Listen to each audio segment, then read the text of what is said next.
Look at Martin's Goldtop. That thing certainly has some wear and tear to it, but how old do you think that guitar might be? It's got the greening, it's got the flame top underneath the finish that's being exposed. It looks very similar to a 50s Les Paul, right? Maybe somebody just swapped out the P90 pickups for a mini humbucker in the neck, and then you've got the full-size humbucker in the bridge. But then, we do have the Nashville-style bridge, and if you look at the cutaway, it's not exactly the same, so it's probably some sort of a 70s Les Paul Deluxe, believe it or not. Those do not always age like this one. I'm just flabbergasted that there's actually a decent top underneath there. Now, to be fair, probably at least a 3-piece top. You can even see a seam line starting to show right here. So maybe it's like a bearded lady where you just have figuring on one side. Because there's other areas that have been worn through, like right up here. It looks like you're on the other side of the piece. I'm not seeing much flameage, so that just happened to work out really well for him. But if you're ever curious, do 70s gold tops also green? Sure enough, they do. They might not have the exact same mix of the bronze powder, but in the right circumstances, it can certainly capture that look. You can tell somebody's pinky liked to rest right there, and then maybe a little bit of picking strum into the guitar as well. But we've got speed knobs, so if original, we're probably talking the early 80s at this point when they switch back into those. Zooming out, we can tell that that is a modern 2000s era Gibson case, so those are pretty nice. It definitely has the large headstock, but sadly, we do not have a single close-up, but we've got something even better. The serial number dates to 1981, very late in the year, 335. This is a unique piece. I say that because this is still a 3-piece maple neck, but this is when the transition starts. Late 81 into 82. That's when things like the volute also disappear, and then they swap back over into mahogany. Now, does that make it worth a premium or anything?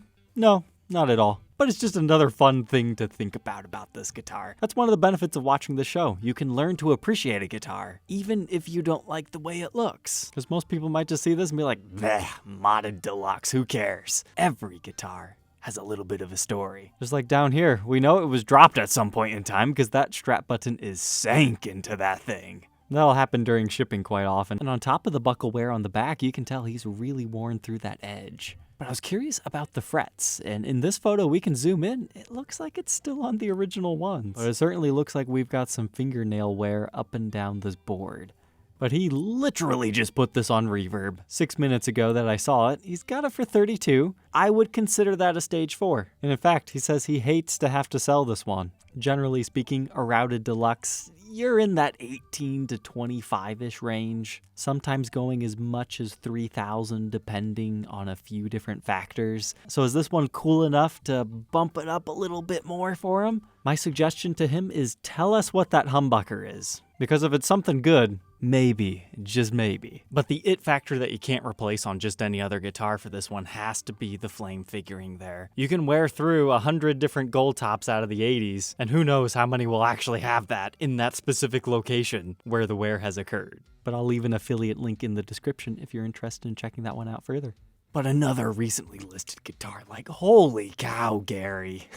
Come on, you can't just drop this thing at the late of the night. Nice. So we recently visited Gary's classic guitar 4 or 5 months ago, and he had a pretty nice mid-90s Les Paul reissue, but I did not see this one. Wow. That is on a completely different level, but this is 1995, second full year of the custom shop. You gotta remember, it's late 1993 when that opens, but the 94 and 95 historics are the ones to get. They just painted them a little bit differently back then. Like, they all have that signature look to them. It's hard to put into words, but you can just instantly tell a mid-90s historic because of the way they painted them. The flames just come to life. And naturally, somebody took the pickguard off of this one. I don't blame them in the slightest. Now, first you might look at his price tag and go, $15,000 for a reissue, what? Trust me, these mid-90s early ones, they are on a league of their own. If you want to price compare it to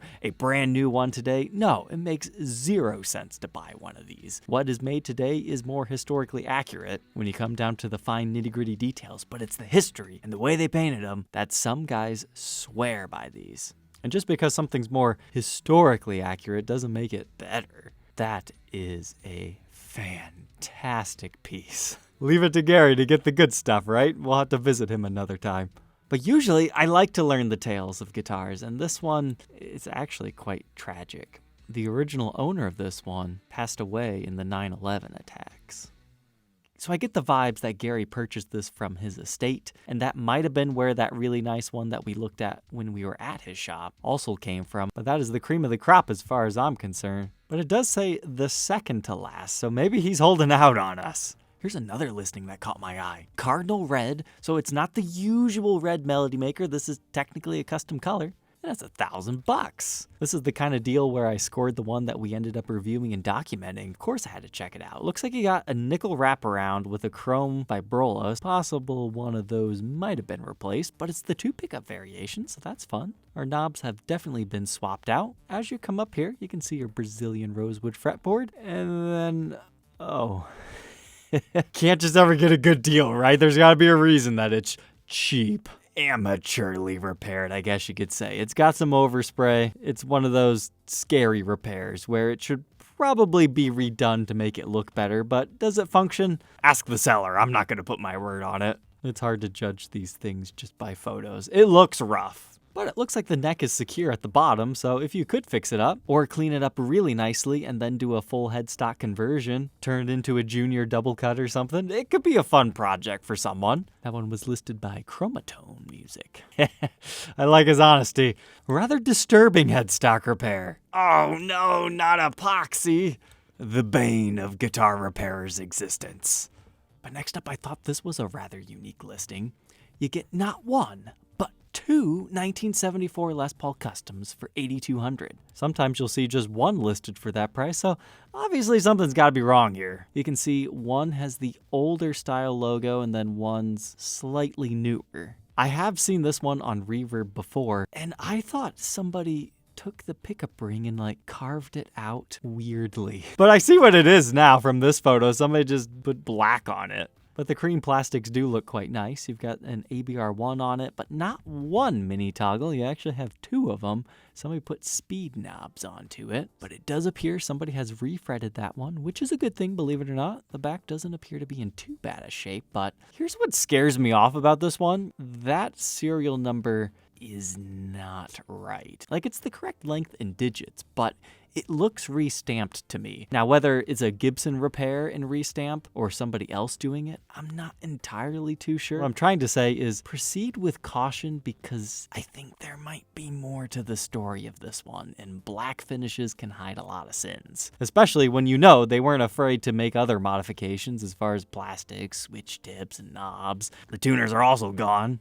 The seller's listing does disclose one of them has a headstock crack, but I got kind of confused with his description as to what is describing which. And since I'm not interested, I'm just going to move on to our next one. I was pretty excited to see this, a Reverse Explorer from 2008. Yes, we do need to document one. It's one of those weird mid-2000s guitars. It's a weird headstock, just a weird body in general. People ask way too much for these things all the time. But here's one towards the range that I'm looking for, and it's really not in that bad of shape.